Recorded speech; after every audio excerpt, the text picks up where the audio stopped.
नमस्कार, मैं रवीश कुमार। भारत पांचवी बड़ी अर्थव्यवस्था है। हजार बार बताया जाए तो किसी के भी दिमाग में यह बात बैठ जाएगी कि भारत दुनिया की पांचवी बड़ी अर्थव्यवस्था है और लगेगा कि सरकार अर्थव्यवस्था के क्षेत्र में बहुत कमाल कर रही है। लेकिन क्या लोग अपनी हालत भी देख रहे हैं कि इससे उनके जीवन में क्या बदला है? यह कैसे हो सकता है कि भारत तरक्की करे और भारतीयों के जीवन में तरक्की ना हो? अच्छी बात है कि भारत पांचवी बड़ी अर्थव्यवस्था है, लेकिन आप कहां हैं? मंत्रियों के बयानों से लेकर अखबारों की हेडलाइन में इसे इतनी बार दोहराया जाता है, छापा जाता है कि लगता है कुछ कमाल हो गया है। मंत्री तो यह भी कहते हैं कि हर भारतीय चाहता है। यह कब चाहता है कि भारत की अर्थव्यवस्था तीसरे नंबर पर पहुंचे? कितने भारतीयों को पता है कि इसका मतलब क्या है और यह जब होगा तो उसका जीवन बदलेगा भी या नहीं? हर रैली में इसे दोहराया जा रहा है कि हम तीसरी बड़ी अर्थव्यवस्था बनने वाले हैं, लेकिन क्या यहां झुंड बनकर आए लोगों को पता भी है कि तीसरी बड़ी अर्थव्यवस्था का उनके अपने जीवन के लिए क्या मतलब है? प्रधानमंत्री पूर्णिया में थे, जहां पूर्णिया के ही अस्पताल, कॉलेज या स्कूल का हाल देख लेते। जनता जिस बात से अनजान है, उन्हीं बातों को जोर जोर से दोहराया जा रहा है कि तीसरी अर्थव्यवस्था बनने वाला है। इन्हें कम से कम इतना तो सोचना चाहिए कि इस रैंक पर पहुंचकर जिन देशों से हम आगे निकल चुके हैं और जिनसे निकलने वाले हैं, उन देशों में जो प्रति व्यक्ति आय है उससे थोड़ा बहुत नहीं बल्कि बहुत ज्यादा भारत पीछे नजर आता है। प्रति व्यक्ति आय के बारे में भारत का दुनिया में स्थान कहीं 158 छपा है तो कहीं रिसर्च में 139वां और कहीं 141वां भी मिला है। प्रति व्यक्ति आय के हिसाब से देखिए तो भारत अमेरिका, चीन, जापान और जर्मनी, ब्रिटेन से तो पीछे है ही, बांग्लादेश से भी पीछे है। हम चीन, जापान, जर्मनी, फ्रांस, ब्रिटेन से इतना ज्यादा पीछे हैं कि उनकी बराबरी के बारे में अभी सोच भी नहीं सकते। ऐसा ना हो कि जेब में अठन्नी ना हो और आम नागरिक चश्मा लगाकर खुद को अंबानी समझ बैठा हो। जाहिर है लोग उसका मजाक उड़ाएंगे। भारत आज भी पांचवी बड़ी अर्थव्यवस्था है, लेकिन क्या इससे आपका जीवन स्तर अच्छा हुआ है? बेरोजगारी घटी है? नौकरी में कमाई बढ़ गई है? या कम सैलरी की नौकरी का सांप गले में लपेटकर आप घंटों खटते जा रहे हैं सिर्फ इसलिए कि कोई बेरोजगार ना कहे?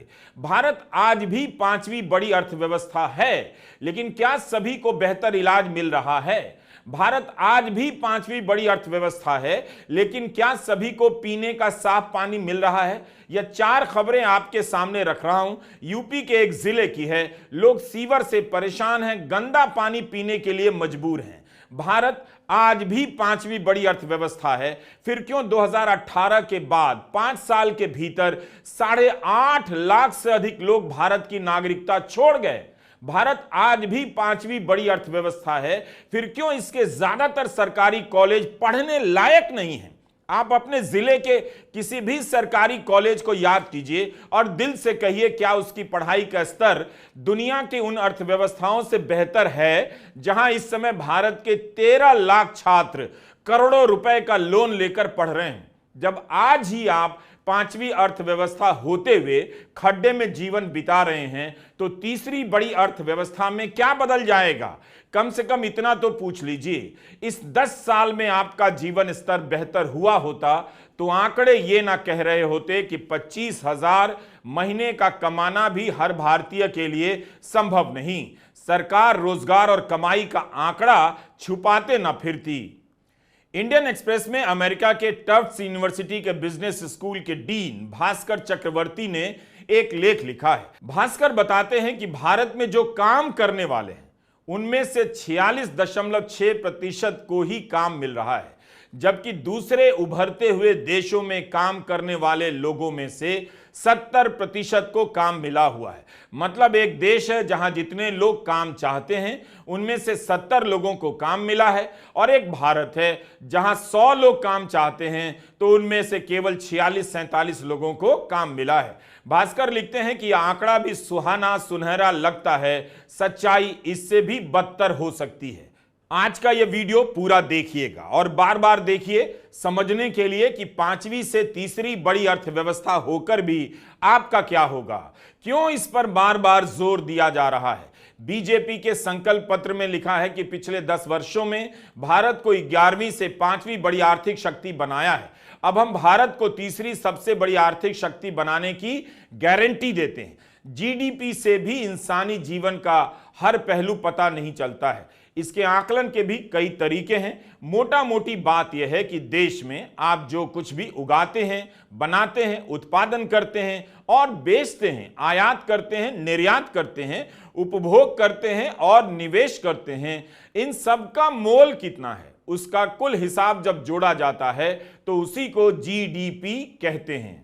जीडीपी और प्रति व्यक्ति आय पर आगे बढ़ने से पहले हम आपको बताना चाहते हैं कि मेरी किताब बोलना ही है कुकू एफएम पर ऑडियो बुक के रूप में उपलब्ध है। यह किताब बताती है कि एक लोकतंत्र में नागरिक की भूमिका इस बात से तय होती है कि उसके पास सूचनाएं कितनी सटीक और पवित्र हैं। कुकू एफएम पर आप इस किताब को मेरी आवाज में सुन सकते हैं। कुकू एफएम को सब्सक्राइब करने पर आपको 7 दिन का फ्री ट्रायल मिलेगा। इस दौरान आप कुकू एफएम के प्लेटफॉर्म पर उपलब्ध 5000 से अधिक शो मुफ्त में सुन सकते हैं। 7 दिन बाद आपको सब्सक्रिप्शन फी देनी होगी। 2023 में भारत की जीडीपी 300 लाख करोड़ रुपए की थी, डॉलर में 3.7 ट्रिलियन की। तीसरे नंबर की अर्थव्यवस्था होने को लेकर कभी कहा जाता है 2025 तक हो जाएंगे, कभी 2027 कहा जाता है तो कभी 2030 तक टारगेट चला जाता है। माना जाता है कि जीडीपी की दर बढ़ी हो और उसी समय खाने पीने और अन्य चीजों के दाम भी बढ़ गए हों तो जीवन स्तर में बेहतरी नहीं आती। आपका भौतिक जीवन समृद्ध नहीं होता, लेकिन समृद्ध भारत की मोदी की गारंटी देते वक्त संकल्प पत्र में लिख दिया गया है कि हमने पिछले 10 वर्षों में भारत की वित्तीय व्यवस्था को मजबूत किया, महंगाई पर लगाम लगाए रखी। फिर से पढ़ लीजिए, महंगाई पर लगाम लगाए रखी और तेजी के साथ अर्थव्यवस्था का विस्तार किया है। बताइए, बीजेपी यह बोल भी सकी कि महंगाई पर लगाम लगाए रखी तब जब आप भूल गए हैं कि पेट्रोल आज से 4 साल पहले 70 रुपए लीटर मिलता था, आज 94 से 96 रुपया लीटर मिल रहा है। कभी आपने 100 रुपया लीटर भी खरीदा है। खाने पीने की चीजों की महंगाई दर 6% तक गई। रिजर्व बैंक का मैंडेट है महंगाई को 4% तक रखना है, इसमें 2% ऊपर नीचे की रियायत होती है। खाद्य महंगाई का हाल आम पब्लिक को पता है, चावल दाल से लेकर सब्जियों के दाम कितने बढ़ गए। नतीजा, आपकी बचत घटती जा रही है। इसलिए जीडीपी का आंकड़ा आता है तो अर्थशास्त्री महंगाई के हिसाब से उसे घटाते बढ़ाते रहते हैं, एडजस्ट करते हैं, जिसे हम वास्तविक जीडीपी कहते हैं। इसलिए आप देखेंगे कि पिछले एक दशक में नॉमिनल जीडीपी 10.9% रही है, लेकिन जैसे ही महंगाई या मुद्रास्फीति की दर से इसे एडजस्ट किया जाता है, वास्तविक जीडीपी 5.6% हो जाती है। इसका मतलब है कि इस दौरान महंगाई खूंखार रूप से तेज रही। इसका मतलब है कि आपको कुछ भी फायदा नहीं हुआ। तमाम अर्थशास्त्री कहते हैं कि 2010 से ही भारत दुनिया की तेज गति से बढ़ती हुई अर्थव्यवस्था है, लेकिन आजकल ज्यादा शोर मचता है कि भारत की अर्थव्यवस्था तेज गति से बढ़ने वाली है और मोदी जी का कमाल है। क्या आप जानते हैं कि 2023-24 में 10 देश ऐसे हैं जिनकी अर्थव्यवस्था तेज गति से बढ़ रही है? भारत से भी तेज गति से इनमें अफ्रीका के 8 गरीब देश हैं। यह आंकड़ा अंतर्राष्ट्रीय मुद्रा कोष का है। इन देशों के नाम है Guyana, Senegal, niger, Libya, Rwanda. इनकी अर्थव्यवस्था के बढ़ने की रफ्तार भारत से भी तेज बताई जा रही है। आपने कितनी बार हिंदी अखबारों की हेडलाइन में इनका नाम देखा होगा। नाइजर तो भारत से 2 गुनी रफ्तार से बढ़ रहा है और गुयाना की जीडीपी के बढ़ने की रफ्तार भारत से 4 गुनी ज्यादा है। यह एक और हेडलाइन मैनेजमेंट है, आपको यह नहीं बताया जाता है। बीजेपी और मोदी सरकार ने इसे लेकर इतना शोर मचाया है कि किसी को भी लगेगा कि मोदी राज के 10 साल में भारत दुनिया की सबसे तेज गति से बढ़ती हुई अर्थव्यवस्था है। कोरोना के बाद भारत के बढ़ने की गति बेहतर हुई, मगर इसका भी तर्क है कि हम इतना नीचे आ गए थे कि वहां से उठकर जहां थे वहां ही पहुंचे हैं। वहां तक पहुंचने की गति तेज रही है। हम नजर डालते हैं कि जो देश भारत से आगे हैं उनकी जीडीपी का आकार कितना है और तीसरे नंबर पर पहुंचकर भी भारत की जीडीपी चीन से कम 4 गुना कम होगी और अमेरिका से 7 गुना कम। हमने आज के वीडियो के लिए dataforindia.com वेबसाइट से मदद ली है, जिस पर काफी सरलता से इसे समझाया गया है। डेटा पत्रकार रुक्मिणी श्रीनिवासन और उनकी टीम ने इसे बनाया है। हमने आज के वीडियो के लिए इस साइट से काफी मदद ली है। इसके अनुसार अमेरिका की जीडीपी का आकार 28 ट्रिलियन डॉलर है, चीन की जीडीपी का आकार 18.6 ट्रिलियन डॉलर है, जर्मनी की जीडीपी का आकार 4.7 ट्रिलियन डॉलर है, जापान की जीडीपी का आकार 4.1 ट्रिलियन डॉलर है और भारत की जीडीपी का आकार 4.1 ट्रिलियन डॉलर है। सुभाष चंद्र गर्ग मोदी सरकार में ही वित्त सचिव रहे हैं। उन्होंने जुलाई 2023 में डेक्कन हेरल्ड नाम के एक अखबार में लेख लिखा। उस लेख का शीर्षक है, भारत जल्द ही तीसरी बड़ी अर्थव्यवस्था होगा, इसका कोई मतलब है। गर्ग लिख रहे हैं कि विश्व मुद्रा कोष ने कहा है कि 2027-28 तक 5 ट्रिलियन पार कर जाएगा भारत, जर्मनी और जापान से आगे निकल जाएगा। अब इस बात को और ध्यान से सुनिए। सुभाष चंद्र गर्ग कहते हैं कि 2013-14 में भारत 9वें स्थान पर था। तब उसकी अर्थव्यवस्था का आकार 1.8 ट्रिलियन डॉलर का था। भारत से आगे के 4 देश ब्राजील, इटली, फ्रांस और ब्रिटेन की अर्थव्यवस्था 2 से 3 ट्रिलियन के बैंड में थी। इन सब में ब्राजील को छोड़कर बाकी 3 देशों में प्रति व्यक्ति आय बहुत ज्यादा थी। ब्राजील की कम होते हुए भी उस समय भारत से 10 गुना ज्यादा थी। अब यहां सवाल है कि भारत इनसे आगे निकला या ये देश जो भारत से आगे थे उनका बढ़ना बंद हो गया।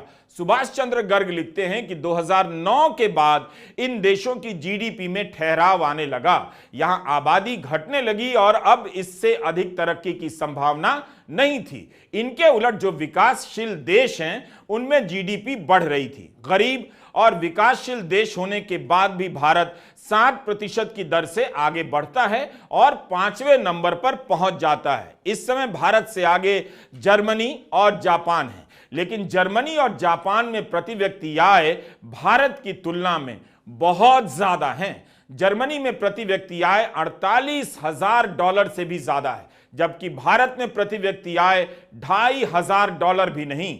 मोदी या बीजेपी कभी नहीं कहते कि हम प्रति व्यक्ति आय के मामले में जर्मनी को पीछे छोड़ देंगे। कम से कम संकल्प पत्र में इसका जिक्र होना चाहिए था। सुभाष चंद्र गर्ग कहते हैं कि भारत मोदी सरकार की किसी विशेष कोशिश से इन देशों से आगे नहीं जा रहा, बल्कि यह चांस की बात है कि भारत की इकोनॉमी ठीक ठाक गति से बढ़ रही है। जर्मनी और जापान की अर्थव्यवस्था ठहरने लगी है। हमने अलग से कोई तीर नहीं मार लिया। अब आप इतना तो सोचिए कि क्यों मोदी सरकार, बीजेपी के नेता, गोदी मीडिया और हिंदी के तमाम थर्ड क्लास अखबार तीसरी अर्थव्यवस्था का राग अलापे जा रहे हैं। इतनी बार जाप कर रहे हैं कि जिनकी आर्थिक हालत खराब है वो भी सपनाने लग जाते हैं कि कुछ बड़ा होने वाला है, तुरंत ही गर्व से टाइट हो जाते हैं। भारत की आबादी अधिक है, उस कारण से भी इसकी अर्थव्यवस्था का आकार बड़ा होगा, लेकिन जैसे ही आप जीवन स्तर और प्रति व्यक्ति आय देखते हैं, अलग ही सच्चाई आपके सामने खड़ी हो जाती है। कई देश ऐसे हैं जिनकी जीडीपी कम है, मगर प्रति व्यक्ति आय के मामले में भारत से कहीं ज्यादा आगे है। यहां देखना होता है कि हर नागरिक की कमाई कितनी है, उसका जीवन कितना सुखी है। इसलिए भारत के समझदार लोग इन देशों में बस जाना चाहते हैं, क्योंकि उन्हें पता है कि इन देशों में रहकर जीवन जीने का झमेला वैसा नहीं होता जैसा भारत के दूसरे शहरों में होता है। यही कारण है कि इन देशों में तुरंत ही बसने का प्लान कर लेते हैं, वरना मोदी करने वाले और अमेरिका में बैठकर हिंदू राष्ट्र बनवाने वाले बहुत सारे एनआरआई लोग भारत लौट आए होते और हापुड़ से लेकर गया में प्लॉट खरीद रहे होते। उन्हें पता है कि प्रोपेगेंडा करना अलग बात है, इतनी शानदार सुविधाओं को छोड़कर अपने जिले के गंध से भरे मोहल्ले में लौटना खतरे से खाली भी नहीं। इसलिए जब भी जीडीपी की बात हो, देखिए कि वहां रहने वाले लोगों का जीवन कितना बेहतर हुआ है। जैसे ही जीडीपी में आप आबादी से भाग करते हैं, प्रति व्यक्ति आय निकल आती है। 2023 में भारत का प्रति व्यक्ति आय 1,85,854 रुपए था। डॉलर में बदल दीजिए तो यह $2,388 का हो जाता है। भारत की प्रति व्यक्ति आय $2,238 है। ब्राजील की प्रति व्यक्ति आय $7,696 है। चीन और भारत की आबादी आसपास है, मगर चीन की प्रति व्यक्ति आय $12,600 से अधिक है। कितना आगे है चीन भारत से? जर्मनी, जिससे आगे सरकार निकलने का दावा कर रही है, प्रति व्यक्ति आय वहां $51,200 से अधिक है। अमेरिका की प्रति व्यक्ति आय $70,000 से अधिक है। हमने अलग अलग वेबसाइट से आंकड़े लिए हैं, तो कहीं $48,000 है तो कहीं $51,000 है। इस बात का ध्यान रखिएगा, मगर देखिए कि अंतर कितना है, वो हमेशा लगातार हर लेख में, हर वेबसाइट पर बना हुआ है। दुनिया के 200 देशों में भारत जीडीपी के कारण 5वें नंबर पर है, लेकिन प्रति व्यक्ति आय के हिसाब से 158वें नंबर पर है। जीडीपी के आंकड़ों से आप देश में बढ़ती हुई असमानता को नहीं जान सकते। बीजेपी ने 2024 के संकल्प पत्र में प्रति व्यक्ति आय बढ़ाने की कोई बात नहीं की, लेकिन 2022 में जब यूपी में चुनाव हुआ था, तब बीजेपी ने कहा था कि यूपी की प्रति व्यक्ति आय 2 गुनी कर देंगे। यूपी के घोषणा पत्र का नाम लोक कल्याण संकल्प पत्र था। जब यूपी का डबल कर सकते हैं तो भारत का भी डबल करने का वादा कैसे भूल गई बीजेपी? वैसे कांग्रेस पार्टी ने अपने न्याय पत्र में प्रति व्यक्ति आय का जिक्र किया है। लिखा है कि विकास दर में गिरावट का लोगों पर, खासकर गरीब और मध्यम वर्ग के लोगों पर गंभीर प्रभाव पड़ा है। इसका असर प्रति व्यक्ति आय, वस्तुओं सेवाओं की खपत और जीवन स्तर पर पड़ा है। घरेलू शुद्ध संपत्ति में गिरावट आई है, घरेलू देनदारियां बढ़ी हैं और परिवार अधिक कर्ज में डूबे हैं। 2019 में कहा जा रहा था कि भारत की जीडीपी 2024-25 तक $5 ट्रिलियन की हो जाएगी। 2019 में भारत की जीडीपी का आकार $2.84 ट्रिलियन का था। तो लक्ष्य था भारत अगले 5 साल में अपनी जीडीपी में $2.16 ट्रिलियन जोड़ देगा। सुभाष चंद्र गर्ग लिखते हैं, जो भारत सरकार में, मोदी सरकार में पूर्व वित्त सचिव रहे हैं, लिखते हैं कि उस घोषणा के 3 साल बाद भारत अपनी अर्थव्यवस्था में केवल $0.55 ट्रिलियन ही जोड़ सका। $0.5 ट्रिलियन की बढ़ोतरी हुई। इसमें कोविड का भी हाथ रहा है। सुभाष चंद्र गर्ग अपने लेख में लिखते हैं कि 2014 के बाद से प्रति व्यक्ति आय के हिसाब से Bharat Nicaragua, Uzbekistan, Mauritania, Nigeria, Ghana, Kenya और लाओस से ही आगे बढ़ सका है। भारतीय रिजर्व बैंक के पूर्व गवर्नर डी सुब्बा राव ने हैदराबाद में अपनी किताब का विमोचन किया और कहा कि यह कोई जश्न की बात नहीं कि भारत तीसरी बड़ी अर्थव्यवस्था हो जाएगा। उनका कहना है कि 1 अरब 40 करोड़ लोग हैं तो प्रगति तो होगी ही। हो सकता है कि 2029 तक ही भारत तीसरी बड़ी अर्थव्यवस्था हो जाए, मगर इसमें कोई बड़ी बात नहीं। लेकिन मोदी सरकार जानती है कि बार बार दोहराते रहने से गर्व की भूखी जनता को टाइट होने के लिए एक और गर्व का आइटम मिल जाएगा। जिन्हें नौकरी नहीं मिली, जिन्हें 3rd क्लास नौकरी मिली, वो भी गर्व से टाइट होकर मोहल्ले में घूमते रहेंगे कि हम बड़ी अर्थव्यवस्था बनने वाले हैं, मतलब कुछ भयंकर होने वाला है। डी सुब्बा राव ने कहा है कि हमारी अर्थव्यवस्था बड़ी है क्योंकि हमारी आबादी बड़ी है। मतलब आप समझ गए, जिस आबादी का नाम लेकर बीजेपी के सांसद कहते हैं कि बेरोजगारी इसलिए है क्योंकि आबादी बहुत है, आज उसी आबादी के आकार के कारण भारत की अर्थव्यवस्था बड़ी मानी जाती है। 5वें नंबर पर है, तीसरे नंबर पर इसी के दम पर पहुंचने जा रही है। भारतीय रिजर्व बैंक के पूर्व गवर्नर डी सुब्बा राव ने कहा कि हम एक गरीब देश हैं। उन्होंने सऊदी अरब का उदाहरण दिया और कहा कि अमीर देश हो जाने का मतलब नहीं कि आप विकसित देश हो ही जाएं। विकसित देश होने के लिए कानून का राज होना चाहिए, मजबूत राज्य होना चाहिए। मजबूत राज्य का मतलब जवाबदेही होनी चाहिए और संस्थाएं स्वतंत्र होनी चाहिए। इसे विकसित देश कहते हैं। अब इन बारीकियों को समझिए और हिंदी के रद्दी अखबारों से जितनी जल्दी हो सके दूरी बनाइए, छुटकारा पाइए, वरना ये अखबार आपको पाठक की जगह, नागरिक की जगह बीजेपी का फ्री का कार्यकर्ता बना देंगे। डी सुब्बा राव ने बताया कि ब्राजील, रूस, इंडिया, चीन और दक्षिण अफ्रीका का संगठन ब्रिक्स कहलाता है। इनमें भारत ही सबसे गरीब है। G20 देशों में भारत सबसे गरीब देश। दिल्ली में जब G20 की बैठक हुई तब मेहमानों को चांदी के बर्तन में भोजन परोसा गया। आपका सीना गर्व से टाइट हो गया, मगर टाइट होने के चक्कर में आप यह नहीं देख सके कि भारत एक गरीब देश है। एक और तरीका है तुलना करने का। प्रति व्यक्ति आय के साथ साथ परचेजिंग पावर पैरिटी का फॉर्मूला अपनाया जाता है। इसमें लोगों की खरीदने की क्षमता देखी जाती है कि वे $1 से अपने अपने देश में क्या क्या खरीद सकते हैं। 2022 में ब्रिटेन में प्रति व्यक्ति आय भारत की तुलना में 20 गुना ज्यादा थी, लेकिन जब आप इसे परचेजिंग पावर पैरिटी के हिसाब से देखेंगे तो ब्रिटेन भारत की तुलना में करीब 7 गुना अधिक हो जाता है। और ब्रिटेन की जो जीवन शैली है, जीवन स्तर है, वह भी भारत से कहीं बेहतर है। आप लंदन की सड़कों पर जाकर देख सकते हैं। वर्ल्ड बैंक के अनुसार परचेसिंग पावर पैरिटी के हिसाब से भारत मनमोहन सिंह के समय ही 2011 में तीसरे नंबर पर पहुंच गया था, जबकि 2005 में भारत 10वें नंबर पर था। मनमोहन सिंह के दौर में इतना बड़ा बदलाव हुआ, तब से लेकर आज तक भारत तीसरे नंबर पर है। चीन और अमेरिका के बाद भारत का नंबर आता है परचेसिंग पावर पैरिटी के मामले में। वर्ल्ड बैंक की माने तो 2011 में भारत विश्व का तीसरा सबसे बड़ी अर्थव्यवस्था बना चुका था, लेकिन मोदी जी उसको भी मानने के लिए तैयार नहीं है। हमने 10 साल में 14 करोड़ लोगों की गरीबी से बाहर निकाले। इधर उधर के भाषणों को काट काट कर वो भ्रम फैला रहे हैं। कितना भी झूठ आप फैलाओ, लेकिन आंकड़े अपने जगह पे हैं।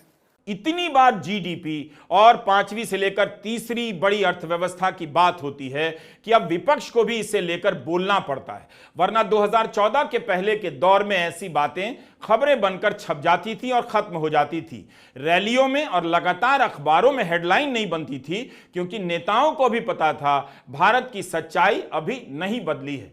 इस खुशी में सभी भारतीय शामिल नहीं हुए हैं। मोदी सरकार ने इस ट्रेंड को बदल दिया। अखबार अब हर दूसरे दिन तीसरी बड़ी अर्थव्यवस्था की हेडलाइन लगा देते हैं। प्रधानमंत्री बयान देते हैं कि मेरे तीसरे कार्यकाल में भारत तीसरी बड़ी अर्थव्यवस्था बन जाएगा। आपको लगता है कमाल हो जाएगा, लेकिन जब आप आर्थिक जीवन की सच्चाई देखेंगे तो पता चलेगा कि हेडलाइन में जितना सरल तरीके से बता दिया गया है, असल में उतना होता नहीं। आपको झांक कर देखना होता है कि उस देश के एक नागरिक की हालत क्या है, आर्थिक हालत कैसी है। समस्या प्रति व्यक्ति आय को लेकर भी है। इससे हर व्यक्ति की कमाई का पता नहीं चलता, एक औसत आंकड़ा ही निकलता है। अगर भारत में प्रति व्यक्ति आय 1,85,000 है तो इसका मतलब यह नहीं कि सभी कोई, हर व्यक्ति इतना ही पैसा कमा रहा है। भारत में जितने लोग काम करते हैं उनमें से केवल 7% ही इनकम टैक्स भरते हैं। 80 करोड़ लोग अपना अनाज खरीदकर नहीं खा सकते हैं, इतनी गरीबी है इस देश में। हर परिवार कितना कमाता है इसका पता सरकारी सर्वे से लगाया जा सकता है, लेकिन रुक्मिणी श्रीनिवासन अपने डेटा फॉर इंडिया वेबसाइट में लिखती हैं कि भारत सरकार इसका सर्वे नहीं कराती, इसका कराती है कि कितना खर्चा करता है एक नागरिक, क्योंकि एक आदमी कई छोटे छोटे काम भी करता है, तो सालाना आमदनी का पता करना मुश्किल है। दुनिया में भारत ऐसी इकलौती ओनली बड़ी अर्थव्यवस्था बनकर उभरा है जिसने पिछले क्वार्टर में 8.4% की दर से विकास किया है। इसी तेजी से हमारा देश दुनिया की तीसरी सबसे बड़ी अर्थव्यवस्था बनेगा, और इसका मतलब होगा तेलंगाना की अर्थव्यवस्था का भी तेजी से विकास। साथियों, इन 10 वर्षों में देश के काम करने का तरीका कैसे बदला है, आज ये तेलंगाना के लोग भी देख रहे हैं। और 24 घंटा जो देश के असली मुद्दे हैं, इनके बारे में आपको कभी दिखेगा नहीं। किसानों का एजिटेशन हुआ, किसान सड़क पे उतर गए। हरियाणा, पंजाब, राजस्थान, मध्य प्रदेश, पूरे देश में। और मीडिया में क्या आता है? आतंकवादी हैं। मीडिया में आता है और बीजेपी के लोग कहते हैं आतंकवादी हैं। बेरोजगारी की बात कभी नहीं आएगी, महंगाई की बात कभी नहीं आएगी। इनका काम आपका ध्यान भटकाने का है। ये सिर्फ चाहते हैं कि पिछड़े वर्ग के मुद्दे, किसानों के मुद्दे, गरीबों के मुद्दे नेशनल और रीजनल मीडिया पे ना आए। और इनके जो मालिक हैं, इनको करोड़ों रुपए सरकार देती रहती है। हमने 15 अप्रैल के अपने वीडियो में काफी विस्तार से बताया है कि भारत में आर्थिक असमानता बहुत बढ़ गई है। अमीरों की ही चांदी है, वही अमीर होते गए हैं। हमारे आज के वीडियो को 15 अप्रैल के वीडियो के साथ फिर से देखिए तो पता चलेगा कि गरीबी को भी भाई लोग अमीरी बताकर बेच आ रहे हैं। हर समझदार अर्थशास्त्री जो इस प्रोपेगेंडा में शामिल नहीं है, वह यही कह रहा है कि भारत अगर 6% की दर से भी तरक्की कर जाए, जो कि एक सामान्य दर है, तब भी 2028 तक दुनिया की तीसरी बड़ी अर्थव्यवस्था बन सकता है। ज्यादा जरूरी है कि लोगों की आमदनी हम कैसे बढ़ाएं, मगर वो तो हो नहीं रहा। एक ही काम हो रहा है, ढिंढोरा ढिंढोरा ढिंढोरा पीटा जा रहा है कि हम तीसरे नंबर की अर्थव्यवस्था बनने जा रहे हैं। मूर्ख बनने में लोगों का जवाब नहीं, इसलिए बनाया भी जा रहा है। नमस्कार, मैं रवीश कुमार।